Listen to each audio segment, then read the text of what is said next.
Let us step back, beyond the polished aisles, beyond the camera-lined ceilings, beyond the barcode and the plastic loyalty card. Let us ask, why do supermarkets exist at all? They have not always been here. Their rise is recent, a phenomenon of the last 30 to 40 years. Before this, food came from markets, farms, butchers, bakers, greengrocers. Not from massive corporations that own both the product and the shelf it sits on. Once, you might have known the person who grew your apples, or raised the cow that became your milk. There was proximity to your nourishment. There was trust, but also, crucially, there was agency. What did the supermarket kill? It killed the market. It killed the relationship between labor and food. It replaced exchange with abstraction. You no longer barter. You no longer negotiate. You tap your card and leave, believing the transaction is clean, neutral, and fair. But behind every apple is an invisible structure of land grabs, global supply chains, seasonal workers without rights, and monocultures destroying biodiversity. The supermarket does not grow food. It absorbs it. It hoards it. And then it sells it back to you at a price that includes not only packaging and shipping, but marketing, surveillance, and profit margins for unseen shareholders. You are not paying for the apple. You are paying for the theater of choice. Now, consider how far we've come from a logic of subsistence, or even of trade. We once lived by the rhythm of seasons. We now live by the rhythm of stock levels and special offers. We once produced. Now we consume. We once exchanged value. Now we obey price. And this entire system is supported by a single myth: that this is progress. That the supermarket is convenient. That the modern life it sustains, the commute, the office, the burnout, the desperate holiday, is superior to the simple logic of local production and mutual reliance. But is it? Is this glass and steel existence really the peak of civilization? To wake before sunrise, to squeeze onto a packed metal tube, to spend your day under fluorescent lights in buildings you do not own, performing tasks you do not enjoy, so that you might earn the currency, to participate in the ritual of supermarket shopping. And for what?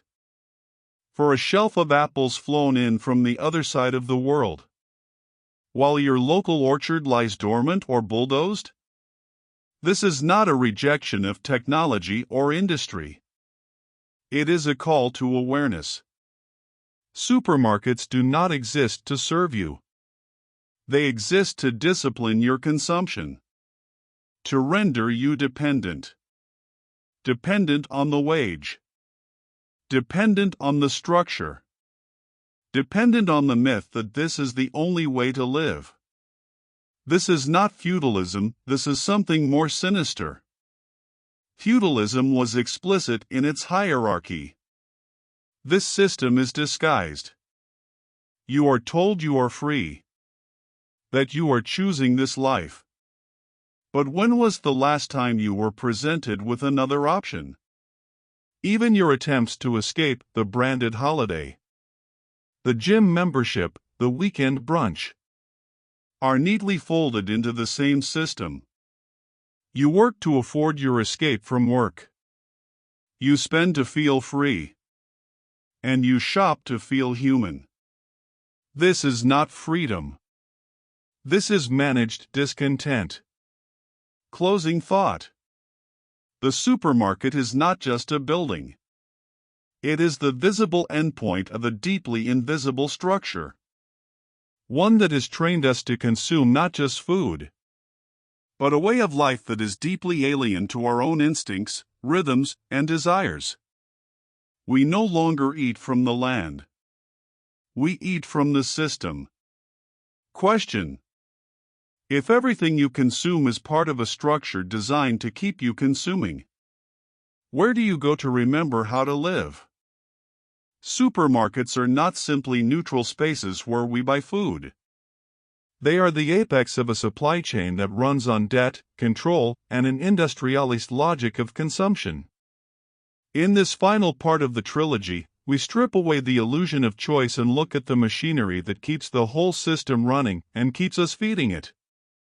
From the field to the fluorescent aisle, every perfectly stacked apple, shrink-wrapped chicken, or ready-made lasagna began as part of a system that values profit margins over human needs. Farmers don't set the rules, supermarket contracts do. Workers don't determine their conditions, cost-cutting dictates them. The supply chain is less about nourishing communities and more about sustaining a self-reinforcing machine of production and profit. Debt as the hidden ingredient.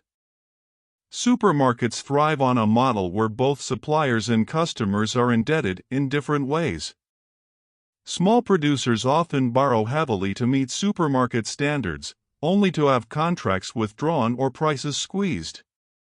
Consumers, meanwhile, often lean on credit to afford their weekly shop, paying not just for food but for the illusion of convenience.